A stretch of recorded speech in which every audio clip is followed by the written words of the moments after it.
Hello friends, welcome to our channel. Today we're going to take a look at another horrible case with you. The case of Julissa Thaler. In May 2022, the case of Julissa Thaler shocked the United States. She was sentenced to life in prison for a heinous crime. Julissa had a difficult life with many problems, but many people still found it hard to believe that she could commit such a terrible act. In court, she pleaded innocent, claiming that the United States government agencies were largely to blame. This complicated story began on December 15, 2015, when Julissa gave birth to her son Eli, who was diagnosed with Townes-Brocks syndrome, a genetic disorder. The pregnancy was carried to full term, and Eli underwent several surgeries in the first months of his life. Although intellectually healthy, Eli had mobility problems, kidney disease, and needed a hearing aid. However, he was a happy and sociable child. At 22, Julissa ended her relationship with Torrey Hart, the father of Eli, and moved in with her mother for a while. During her youth, she began facing significant challenges. From ages 13 to 18, she frequently stayed in psychiatric hospitals for treatment of drug and alcohol addiction. She had conflicts with her parents and ran away from home multiple times. These issues persisted after her child was born. In particular, she was closely monitored by the Department of Child Support Services in Minnesota because, in 2017, her child did not receive necessary medications and appropriate treatment. Julissa was also criticized for not adequately meeting her son's needs. In 2019, Julissa claimed that Torrey had threatened to blow her up in her car. This allegation was investigated and found to be false, as Julissa had made up the story during a psychotic episode to prevent the father from seeing his son. Torrey was very devoted to the child and cherished their time together. Torrey also accused Julissa of being incapable of caring for their child. An investigation confirmed these claims, and after visits from social workers, Eli was temporarily placed with a foster family by Julissa in October 2020. During the visit, social workers found that the boy did not have proper clothing, was wearing pajamas around the house, and lived in a filthy environment. The first-floor bathroom was flooded and had many products scattered around, some of which were rotting at the time of the inspection. The refrigerator did not have enough food. At the end of 2021, Torrey returned to family court, concerned about his son. Julissa, the boy's mother, was unable to provide a safe living environment. She had been evicted from her rental home, was experiencing mental health issues, and had started using illegal drugs again. This situation made it unsafe for the Eli to stay with her. Additionally, the boy started exhibiting serious behavioral problems. For example, he pushed another child off a slide and kicked a child in the throat. Eli began destructive behaviors like chewing his shirt excessively, had difficulty sleeping, spoke in a baby-like manner, and developed a stutter. Torrey went to court to raise her concerns about her son's unusual behavior. The police also noticed Julissa's violations. She missed mandatory drug tests.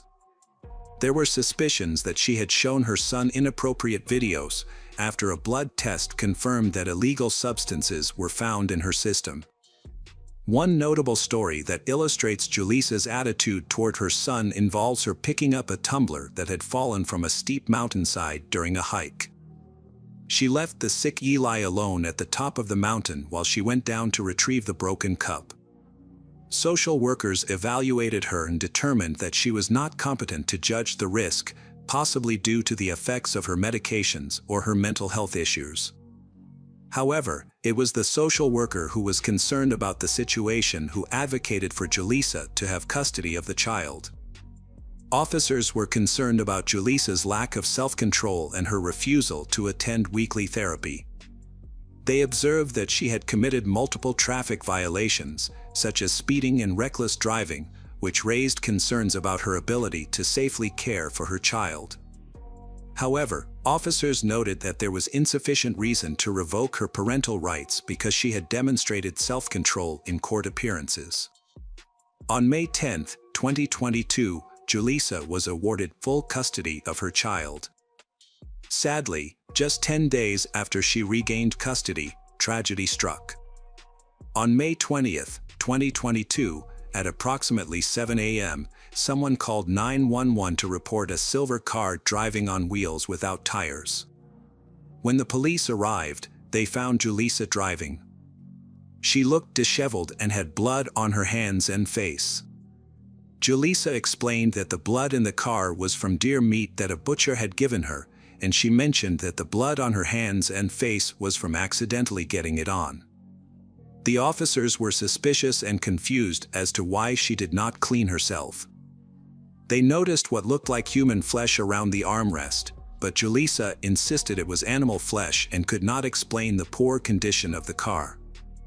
Finding her story suspicious, the police decided to investigate further. Julissa became very upset when she was asked to sit in the patrol car while the police ran a background check on her and her car. The officers determined that neither she nor her car were wanted for any crimes, but they still found the car suspicious. To prevent further problems, the police drove her home but took her car for further inspection, suspecting that it might be linked to a crime. During their investigation, they discovered a bullet hole in the passenger seat armrest, possibly from a handgun. In the trunk they found a pistol and a bloody blanket covering the body of a child. Police quickly returned to Julissa's home, but she was gone.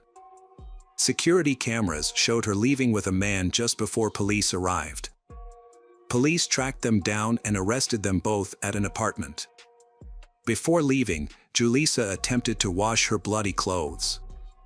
She was taken to the Hennepin County Jail, where her mental health worsened, causing delays in the investigation. She was eventually charged with the murder of her son, Eli. Forensic experts confirmed that Eli was sitting in the back seat when 9 shots were fired.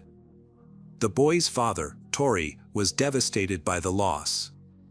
Tori's pain was compounded when social workers refused to let him save his son, despite his efforts.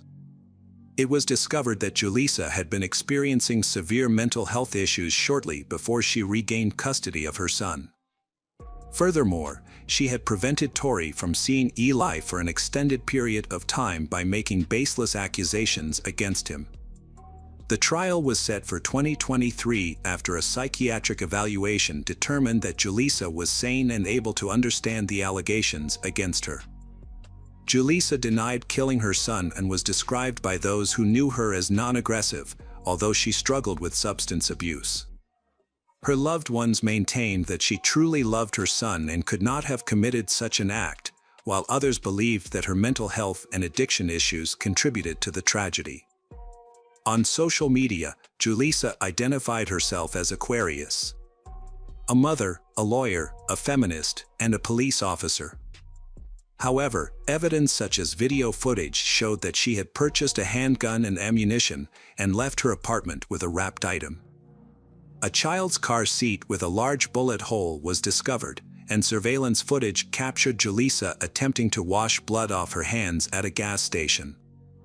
Police also found Google searches, including questions about blood counts in a 6-year-old, and methods of concealing evidence.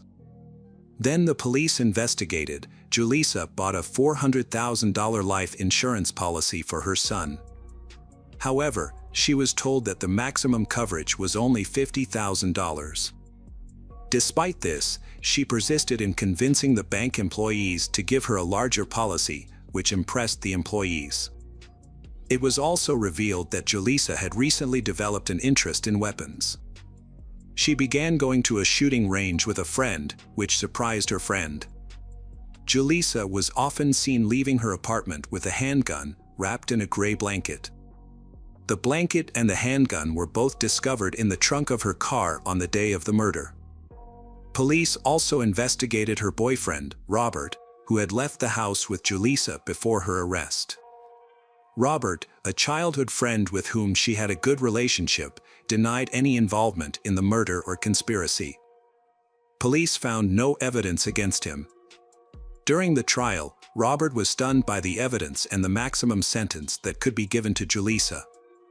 Robert helped reconstruct the events of that morning when he last saw Eli alive. Julissa had told him that she would take Eli to school. But instead, she quietly brought a handgun. Instead of taking him to school, she shot him with her gun. Robert was horrified by the incident. He said that he had no idea that Julissa's plan was so terrible. He thought the boy was just a normal, friendly kid and that they had a good relationship. The prosecutor argued that Julissa meticulously planned the crime and, on that tragic day, brutally killed her son. The jury found Julissa Thaler guilty of first-degree murder and she was sentenced to life in prison without parole. She was 28 years old at the time of the trial. As the verdict was read, Julissa leaned back in her chair, put her head in her hands, and stared at the floor. In her final statement, she insulted the judge and denied any involvement in her son's death. After the trial, Torrey Hart, the boy's father, sued the county's Child Protection Service employees who granted full custody to the Julissa. He feels they share responsibility for his son's death.